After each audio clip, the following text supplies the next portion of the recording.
¿por qué no me acompañas ahí en donde estás? Vamos a poner este tiempo en las manos del Señor. Vamos a hacerlo mediante una oración, así que inclina ahí tu rostro ahí en donde tú estás y vamos a poner este tiempo en las manos del Señor.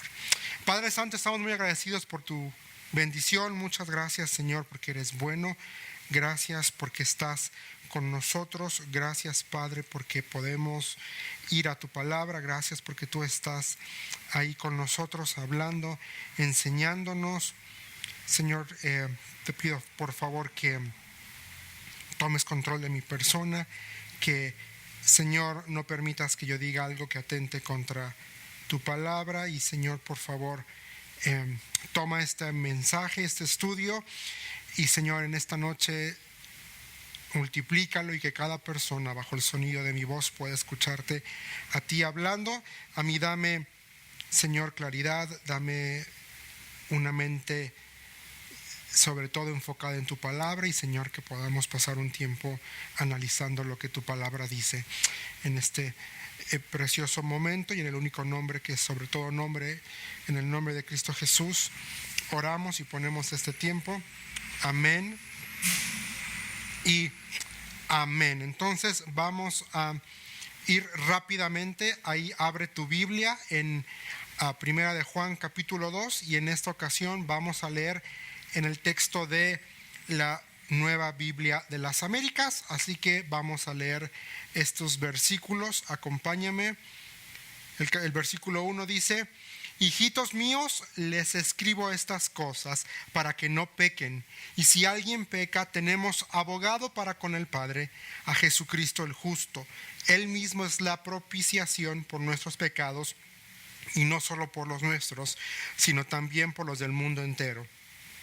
Y en esto sabemos que lo hemos llegado a conocer, si guardamos sus mandamientos. Versículo 4 dice: el que dice yo lo he llegado a conocer y no guarda sus mandamientos es un mentiroso, y la verdad no está en él. Pero el que guarda su palabra, en él verdaderamente se ha perfeccionado el amor de Dios. En esto sabemos que estamos en él. El que dice que permanece en él debe andar como él anduvo. Pues vamos a ir desmenuzando un poquito estos dos versículos, y en esta noche vamos a, si el Señor nos permite y el tiempo también así es bueno con nosotros, vamos a intentar responder 6 preguntas. 6 preguntas que están prácticamente encontramos en los primeros 2 versículos de Primera de Juan capítulo 2, versículo 1 y 2. Ahí tenemos 6 preguntas.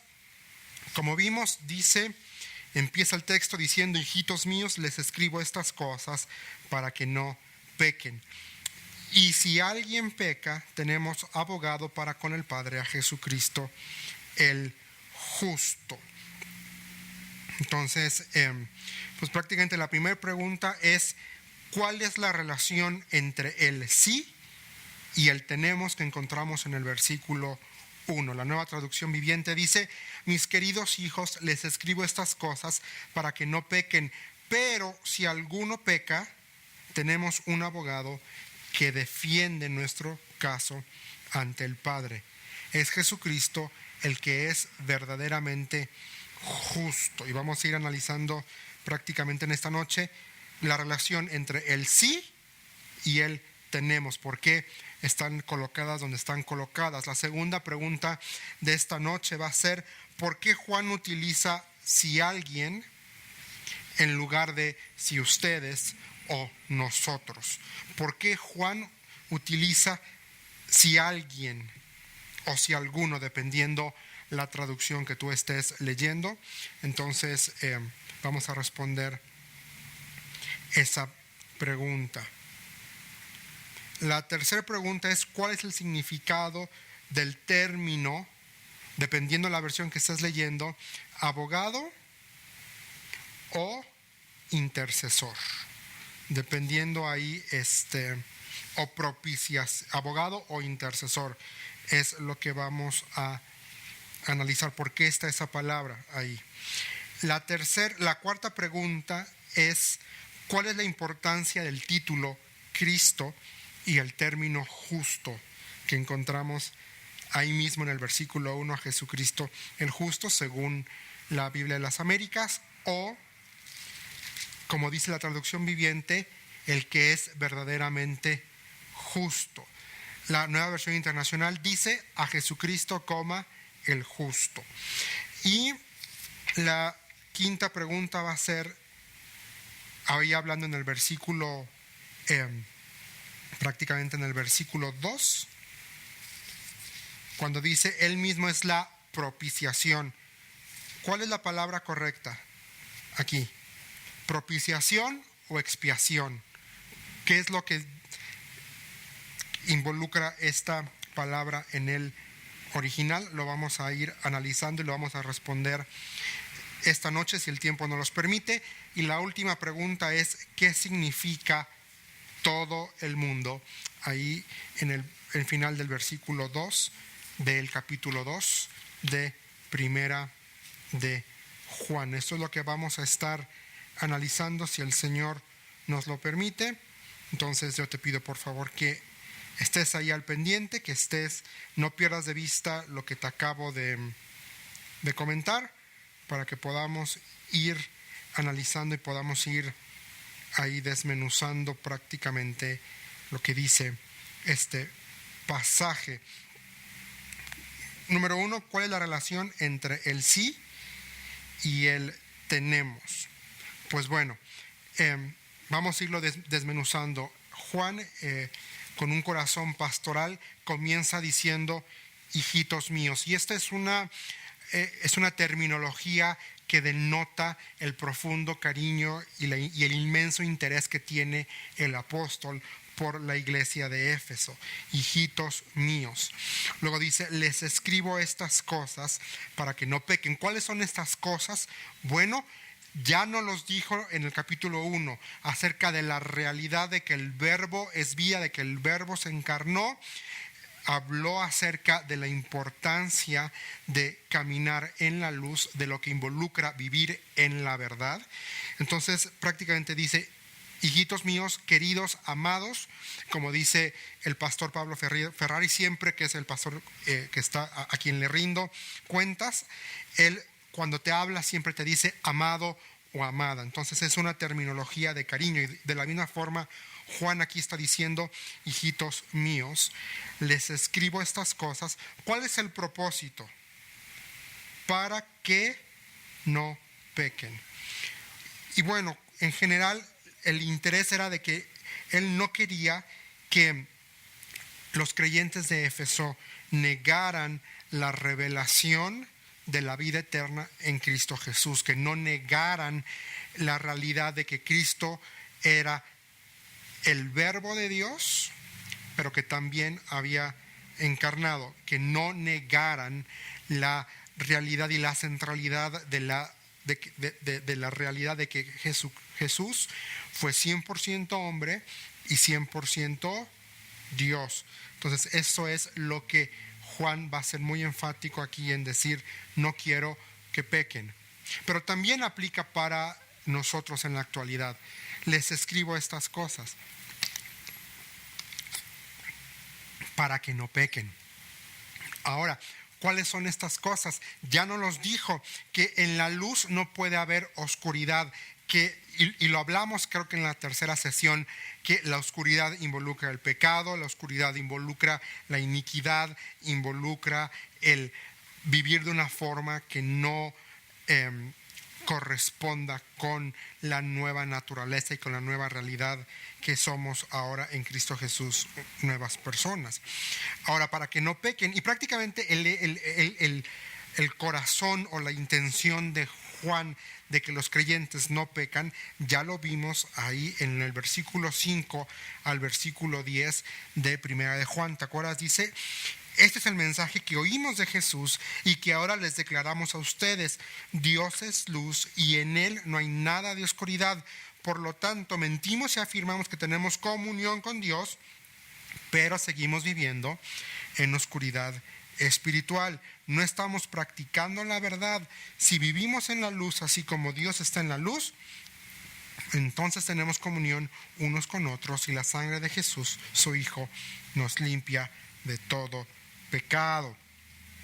Entonces prácticamente ese es el propósito de Juan. Ya nos los dejó claro en estos 5 versículos del capítulo 1 de Primera de Juan. Pero también la siguiente frase, y vamos a verlo, ve cómo está construido. Dice, y si alguien peca, o si alguno peca, tenemos que, dice, abogado para con el Padre, a Jesucristo el justo. Y si alguien peca. Ahora, aquí vamos a encontrar, este versículo habla de una relación causa-efecto. Causa-efecto. Vamos a ver cuál es esta causa-efecto. Bueno, si el pecado ocurre, esa es la causa, entonces el abogado está con el Padre, literalmente cara a cara, para abogar por nosotros. Ese es el efecto. Cuando nosotros pecamos, el Hijo está con el Padre abogando por nosotros, está abogando, apelando a su sacrificio, apelando a la obra expiatoria que Él logró y que Él obró en la cruz del Calvario. Ahora, aquí en la palabra prácticamente abogado es la palabra paráclito. Entonces está queriendo decir aquí ayudador o intercesor. Entonces prácticamente cuando dice, es interesante porque generalmente la palabra parácletos en el griego se refiere a la persona del Espíritu Santo. Sin embargo, aquí en el original, en el griego, tenemos al parácletos. Ahora, esta palabra, el parácletos, literalmente significa aquel que es llamado para ayudar, el que viene a tu lado en tiempos de necesidad. Y en este contexto, parácletos está haciendo referencia al defensor de los redimidos, porque recordemos, Juan está hablando no a gente que no ha sido regenerada, es decir, no le está hablando a no creyentes, le está hablando a creyentes, le está hablando a aquellos que han depositado su fe en Cristo Jesús y que conforman la iglesia de Éfeso. Entonces, ¿cuál es la causa-efecto? Si hay pecado, entonces el pecado va a causar que el abogado interceda, o el ayudador, Cristo Jesús, interceda por mí delante del Padre, apelando a su sangre, apelando a la obra que Él logró y que Él realizó en la cruz del Calvario. Esto es algo que se nos tiene que quedar claro, que tenemos que dejar aquí, que no podemos dejar desapercibido. Entonces, vamos a seguir. Entonces, continuamos.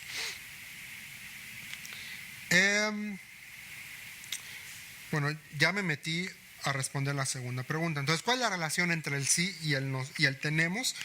Pues prácticamente la relación es de causalidad, es una relación entre la realidad de que hay alguien que intercede por nosotros, que hay alguien que está ahí, que está dispuesto a decir, hey, al Padre, recuerda lo que hice en la cruz, recuerda que mi sangre los cubre, recuerda que yo los he comprado, recuerda que los he purificado, recuerda que ya son tus hijos. A la segunda pregunta de esta noche es ¿por qué Juan utiliza si alguien o si alguno en lugar de si ustedes o nosotros? Porque bien pudo haber dicho, bueno, si nosotros pecamos, tenemos un abogado, o si ustedes pecan, pero bueno, no, él dice si alguien peca. Y este sí nos habla de el corazón de Dios, porque habla de provisión. Sí, y si alguien peca, es una cláusula que habla acerca de provisión, de que Dios provee una forma para que tú y yo podamos pedir perdón cuando nos equivocamos, cuando caemos en pecado, y si alguien peca. Pero está hablando en este contexto prácticamente y si alguien de nosotros, y si alguien de nuestra comunidad, y si alguien que comparte la misma fe que nosotros peca, que sepa que hay un abogado. Y ahí sí ya se incluye cuando dice tenemos abogado. Fíjate bien cómo lo está colocado. La Nueva Traducción Viviente dice, pero si alguno peca, tenemos un abogado. Y luego, muy bonito porque pone aquí, que defiende nuestro caso ante el Padre. Y literalmente la terminología, está hablando aquí de terminología prácticamente legal. Por eso es que la NTV utiliza la palabra abogado, que defiende. La Nueva Versión Internacional dice, pero si alguno peca, tenemos ante el Padre a un intercesor, a Jesucristo el justo. Entonces la NBI lo construye de la siguiente forma: si alguno peca, y luego nos da, dice, tenemos ante el Padre a un intercesor, que es prácticamente esta relación, y la idea en el original es de que están cara a cara, de que está el Hijo y está el Padre, están cara a cara. Eso es lo que está queriéndonos decir el texto realmente aquí. Y si alguien peca, esta frase habla del corazón amoroso, del corazón misericordioso y de esta actitud de Dios como proveedor, de decir, hay una forma, aunque te equivoques, quiero que sepas que yo proveo a un abogado, a alguien que te defienda. Eso es increíble de parte de Dios, y ese defensor es nada más y nada menos que Jesucristo. Ahora, alguien, esta palabra alguien resalta el carácter individual, y préstame atención, por eso dice si alguno o si alguien. ¿Por qué? Porque resalta el carácter individual tanto del pecado como de la obra de Cristo en nuestra vida. Porque el pecado es personal, no es colectivo, como lo es la obra de Cristo. La obra de Cristo, y lo vamos a ver más adelante, sí es universal en su provisión porque está disponible para todos, pero es individual en su aplicación y en su adjudicación. Entonces, cuando dice, y si alguien peca, ese alguien está resaltando el carácter individual del pecado en nuestra vida como la obra de Cristo en nuestra vida. Entonces, por eso es que Juan es muy enfático en poner si alguien, porque está resaltando el carácter individual. Él no quiere que la iglesia, la congregación, le eche la bolita a alguien más o se excuse, o que el creyente no quiera aceptar su responsabilidad y se vea a sí mismo como sin pecado, que esa era parte de la herejía que va directamente a corregir más adelante ahí en el capítulo 2. Juan, esta idea gnóstica de que compartías la misma esencia de Dios, entonces por lo tanto eras sin pecado. Por eso aquí en versículo 2:1 dice, pero si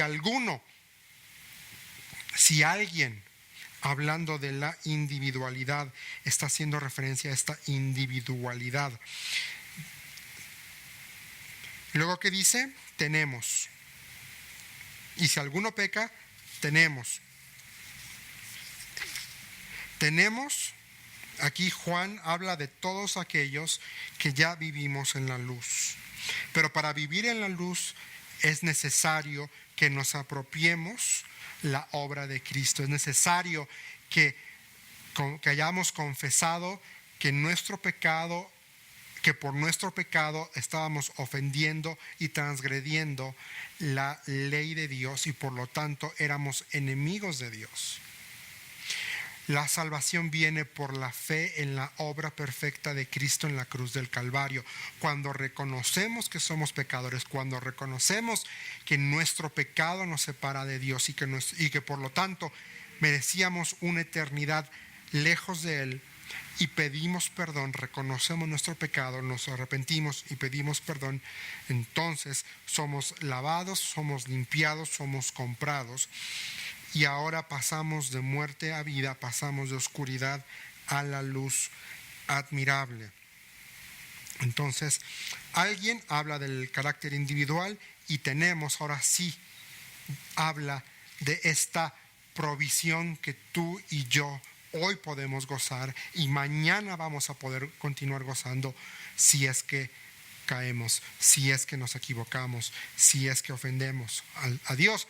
Eso no es lo que está en el corazón de Juan. Juan quiere que vivamos una vida íntegra, pero la verdad es que seguimos siendo pecadores, seguimos en un cuerpo imperfecto y todavía falta que esto que es imperfecto se vista de lo perfecto. Anhelamos y esperamos cuerpos nuevos, una nueva identidad que sin lugar a dudas va a ocurrir cuando una de dos, seamos trasladados o muramos y seamos resucitados para encontrarnos con nuestro Señor y Salvador. Ahora, la tercera pregunta de esta noche es: ¿cuál es el significado del término parácletos o abogado, dependiendo la traducción que tengas? La NTV y la Biblia de las Américas, la Nueva Biblia de las Américas dice tenemos un abogado. La NBI dice tenemos a un intercesor. Ahora, ya te lo mencioné, parácleto literalmente aquí significa aquel que se llama para ayudar, aquel que intercede, aquel que no solamente es abogado, no solamente es ayudador, sino es intercesor. Eso es lo que significa la palabra parácletos. Pero dice, tenemos abogado, tenemos defensor, tenemos a alguien que se pone a nuestro lado para enfrentar al juez. Entonces, pues bueno, ya respondiendo la tercera pregunta, prácticamente, ¿cuál es el significado del término parácletos? Rápido, el defensor de los redimidos. Defensor de los redimidos. Tenemos al defensor de los redimidos para con el Padre. O sea, está aquí hablando prácticamente, voy a volver a leer el versículo 1. Dice, hijitos míos, les escribo estas cosas para que no pequen. Y si alguien peca, tenemos abogado para con el Padre, a Jesucristo el justo.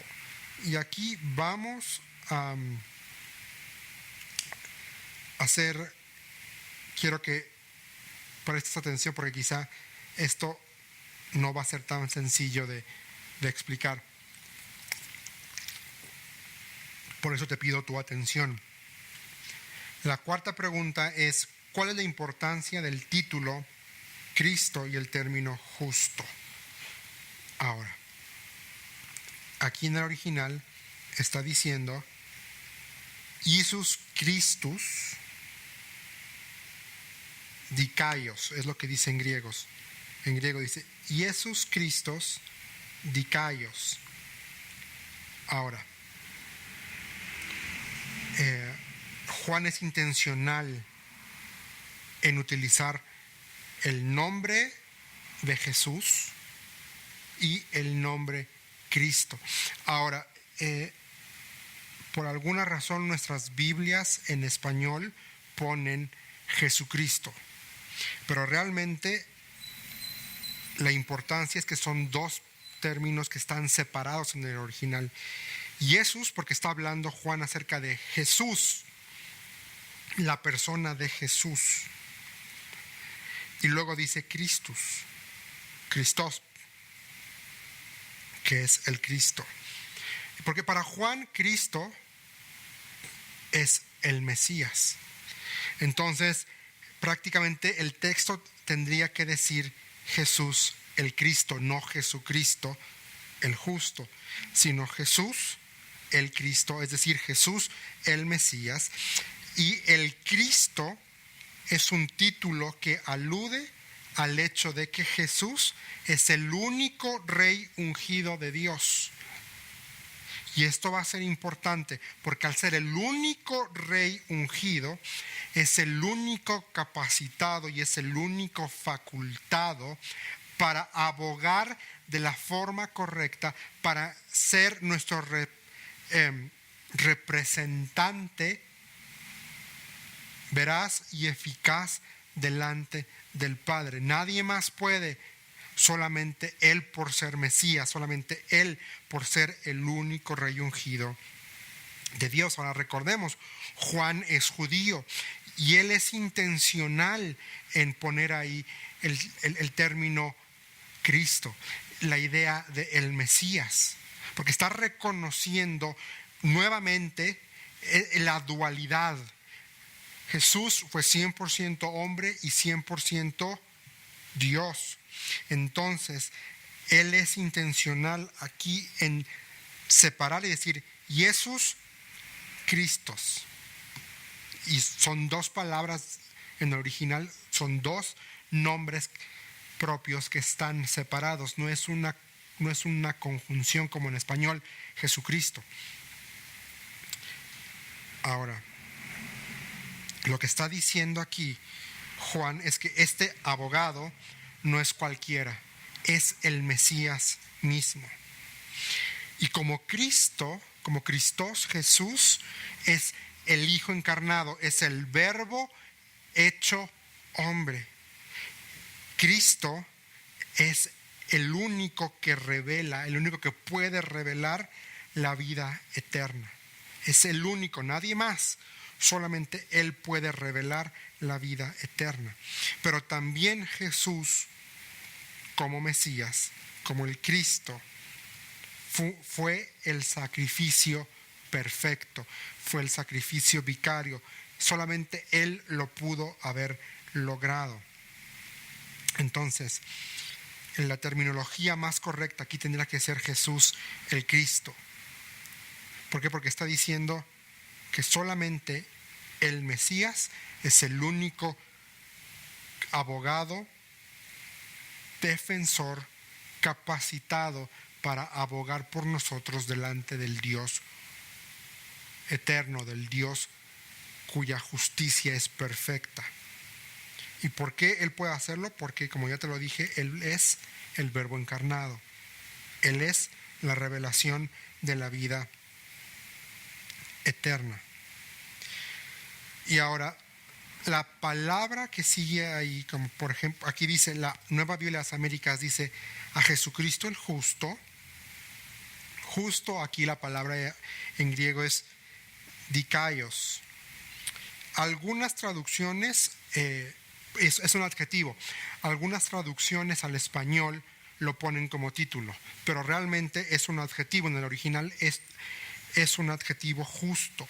Por esa razón es que la Nueva Traducción Viviente traduce, es Jesucristo el que es verdaderamente justo, porque esa es la idea que da la terminología o la palabra dikaios, el que es verdaderamente justo, el que es justo en sí mismo, es lo que significa realmente.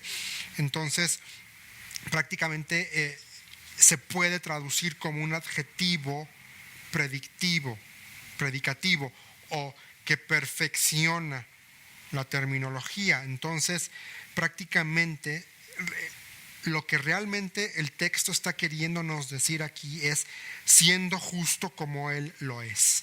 Te lo repito, siendo justo como Él lo es. hablando de esta perfección que solamente se encuentra en Cristo Jesús. Por eso NBI dice el justo. Por eso es que también la Nueva Biblia de las Américas nos va a decir el justo, aunque la Biblia de las Américas y la NBI y la Reina Valera ponen justo como título, que está bien, Jesús es justo, pero realmente la esencia es que habla de esta realidad innegable, de esta cualidad que no podemos separar de la persona de Cristo, que es justo, siendo justo como Él lo es. Entonces, es decir, está hablando de la perfección de abogado que es Jesús el Cristo, Jesús el Mesías. Entonces, el uso de este adjetivo está ahí colocado ex profeso para resaltar la eficacia de la advocacia de Cristo, para resaltar la eficacia de la labor como abogado, de su labor como intercesor frente al Padre, que es lo que dice el texto, que Él está cara a cara delante de Él. Entonces, pero también hace eco de terminología que tú y yo ya hemos escuchado anteriormente. Por eso Él utiliza a Cristo como el Mesías, como alguien que es justo. Porque Juan tiene en la mente, recuerda que te lo mencioné, Juan es judío. Y Juan va a tener en la mente parte de su formación como cualquier niño judío, como cualquier judío de la época.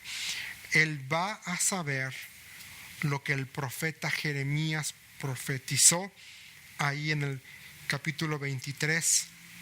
Vamos rápidamente a Jeremías. Jeremías 23.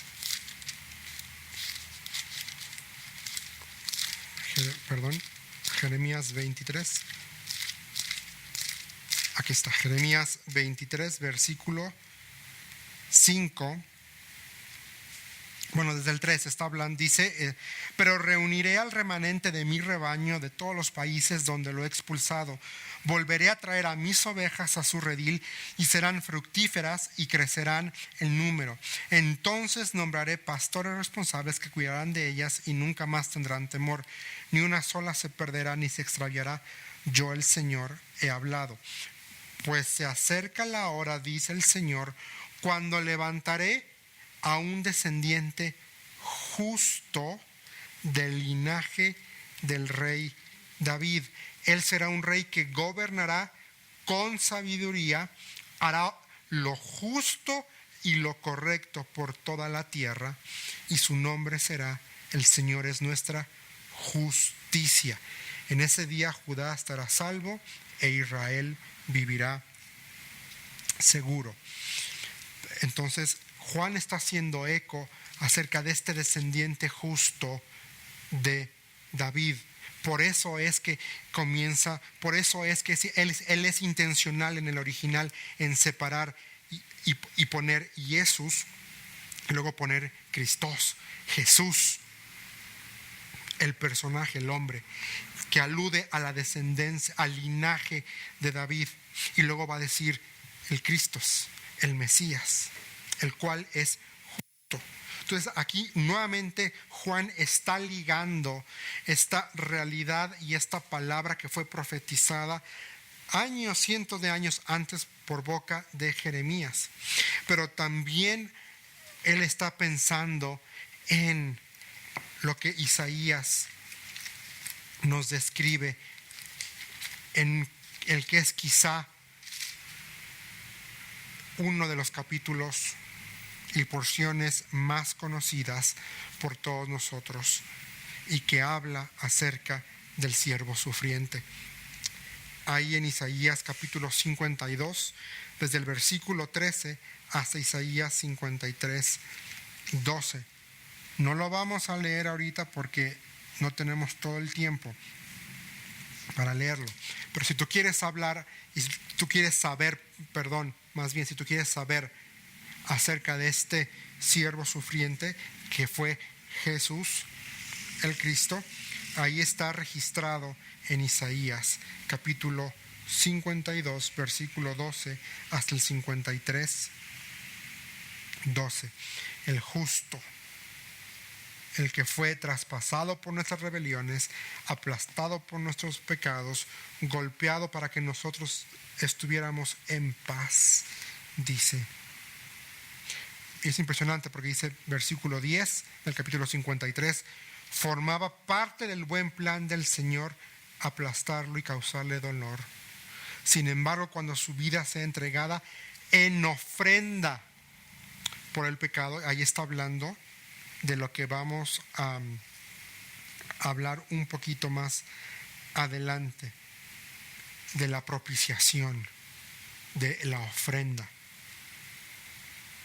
Por el pecado tendrá muchos descendientes. Entonces, por eso es que Juan es intencional ahí en el versículo 2, pues, final del versículo 1, de decir Jesucristo el justo. Porque está hablando acerca de este descendiente cuya justicia es perfecta. Este siervo que voluntariamente va a sufrir por nosotros y que se va a ofrecer como sacrificio, como ofrenda para apaciguar la ira de Dios, porque esto es algo que a veces se nos olvida y no predicamos, que el pecado provoca la ira de Dios.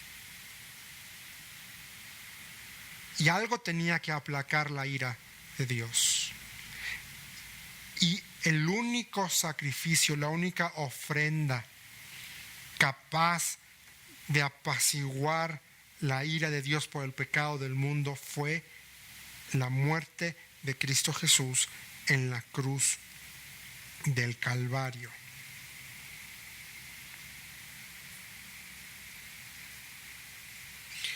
Y hace referencia, mis amigos, el término justo, dikaios, hace referencia al sacrificio expiatorio de Cristo Jesús.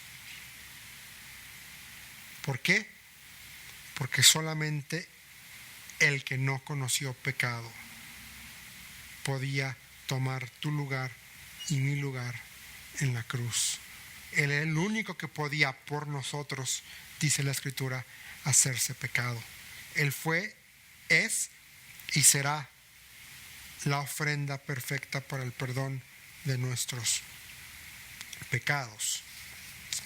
Vamos a responder la quinta pregunta esta noche. La palabra propiciación, dice versículo 2, Él mismo es la propiciación por nuestros pecados, y no solo los nuestros, sino también por los del mundo entero. Y aquí cuando dice Él es la propiciación, la palabra es hilasmos, o hilasmos, como quieras pronunciarlo. Lo interesante de esta palabra es que solamente ocurre 2 veces en el Nuevo Testamento. Y ocurre precisamente aquí en Primera de Juan. Ocurre en Primera de Juan 2, y va a volver a ocurrir en Primera de Juan 4, versículo 10. Dice, en esto consiste el amor verdadero, no en que nosotros hayamos amado a Dios, sino que Él nos amó a nosotros y envió a su Hijo como sacrificio para quitar nuestros pecados. Sacrificio, ahí está esta misma terminología. Y también la NBI lo traduce como: en esto consiste el amor, no en que nosotros hayamos amado a Dios, sino en que Él nos amó y envió a su Hijo para que fuera ofrecido como sacrificio por el perdón del pecado. Ahora, la NBI hace una buena, en esta porción, hace una buena renderización o una buena traducción de la terminología. Cuando dice que se ofreció, fuera ofrecido como sacrificio por el perdón de nuestros pecados, porque eso es lo que involucra en este momento el término de propiciación, porque es ofrenda, pero también tiene esta parte de expiación, es decir, remisión de pecado, de quitar el pecado, y luego propiciación es el acto de pagar por el pecado. Entonces, en este caso, NBI hace una buena renderización del pasaje. Y regresamos a nuestro texto. Él mismo es el sacrificio que pagó, dice la NTV.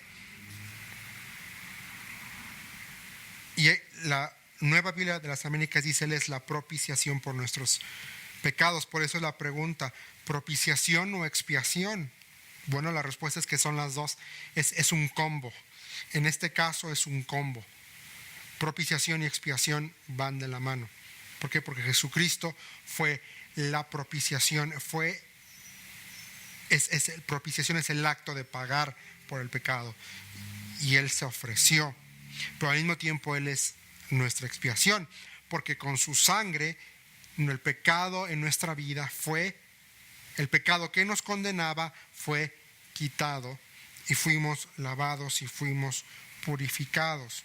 Ahora, propiciación hace alusión a los medios para apaciguar la ira y ganar la buena voluntad de una persona ofendida. Es decir, cuando tú ofendes, no sé si te ha pasado, a mí en algún momento me llegó a pasar cuando salía con una chica, que quizá metí la pata o dije algo y se ofendía. ¿Qué hacías para congratularte con ella?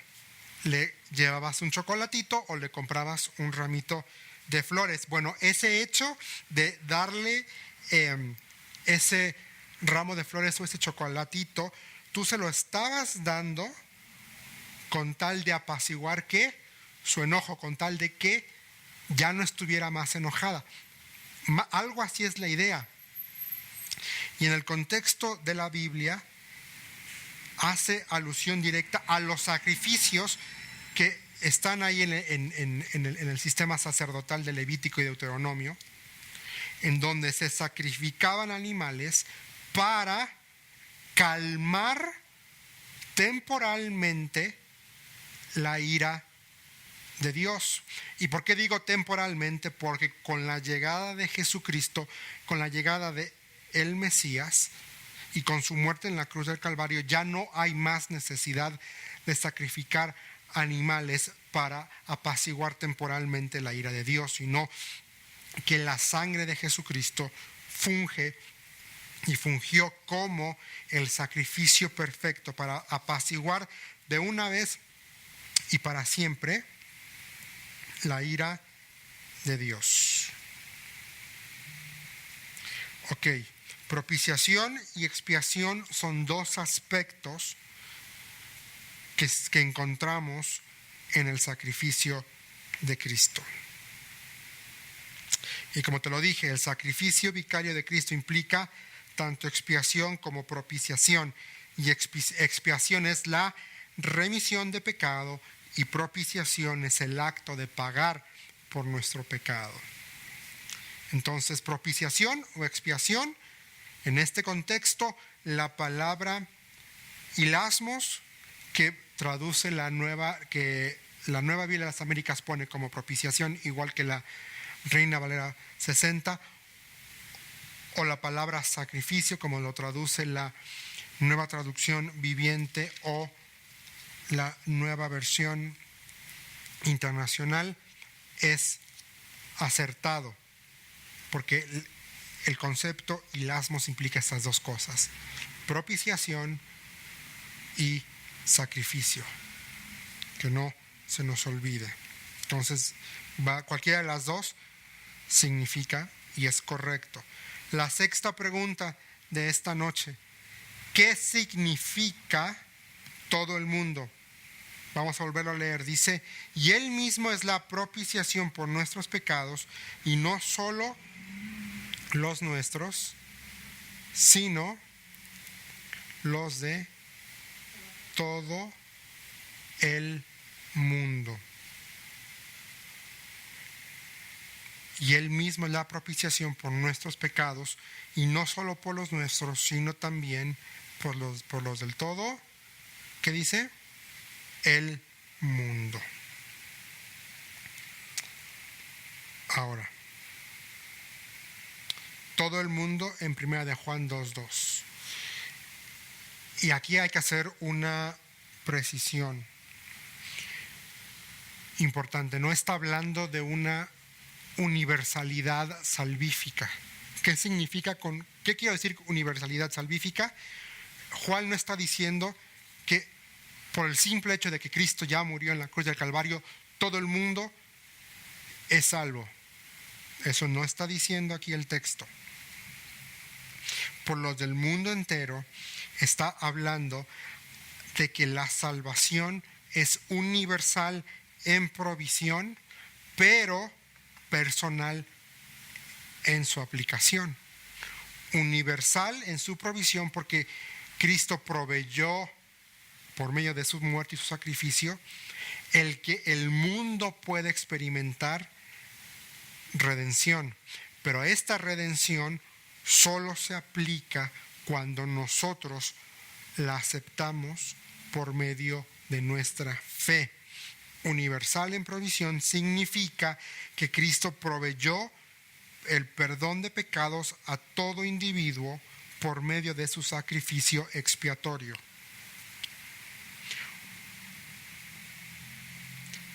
Personal en aplicación significa que solo aquellos que por medio de la fe reciben y aplican a sus vidas la provisión divina tienen sus pecados perdonados. Eso es lo que significa esta porción. Entonces, personal en la aplicación, esta universalidad de la provisión se vuelve personal e individual mediante la fe. Entonces, lo que está diciendo aquí, cuando dice todo el mundo, es que sí, la obra perfecta de Cristo en la cruz del Calvario está disponible para todo el mundo. Pero no todo el mundo es salvo, sino solamente aquellos que aplican de forma personal e individual el sacrificio de Cristo Jesús en la cruz del Calvario. Por eso es que Juan nos dice aquí: y si alguien peca, regresando al versículo 1, y si alguien peca, porque ese alguien habla de la individualidad del pecado y la individualidad de la salvación. Y es lo mismo que sucede aquí cuando dice por los pecados del mundo entero. Es decir, la salvación está disponible para todo aquel que en él cree. ¿Por qué? Porque el sacrificio de Cristo fue perfecto y hace disponible hoy en México, en los Estados Unidos o en Europa, en Asia, la salvación está disponible, pero no todos son salvos. Solamente aquellos que por fe creen en la obra redentora de Cristo Jesús en la cruz del Calvario. Quiero leer nuevamente, pero ahora en cómo lo pone la traducción de la Pasión. Y dice: ustedes son mis queridos hijos, y les escribo estas cosas para que no pequen. Pero si alguno peca, tenemos un Redentor que continuamente perdona, que está cara a cara con el Padre, Jesucristo el justo. Él es el sacrificio expiatorio por nuestros pecados, y no solo por los nuestros, sino también por los del todo el mundo.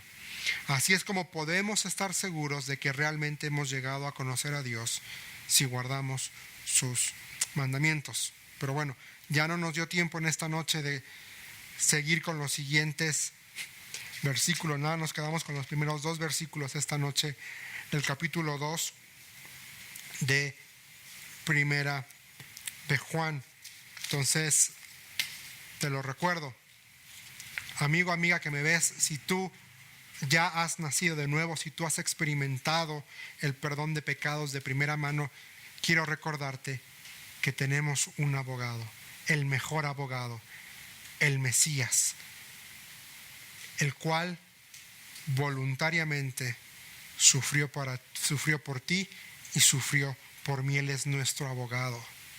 Él es el que intercede y le dice al Padre: recuerda mi sangre, recuerda que ellos han sido rescatados y han sido comprados por mi sangre.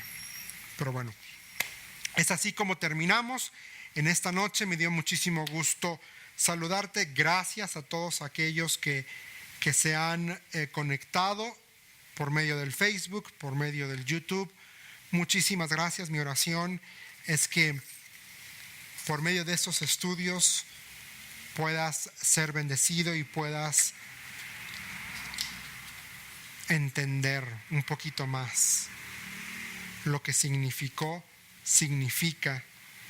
la obra de Cristo, lo que significa andar en luz y la esperanza que debe producir en nosotros la realidad de que en Cristo tenemos al abogado que no solamente es justo, sino que también es perfecto.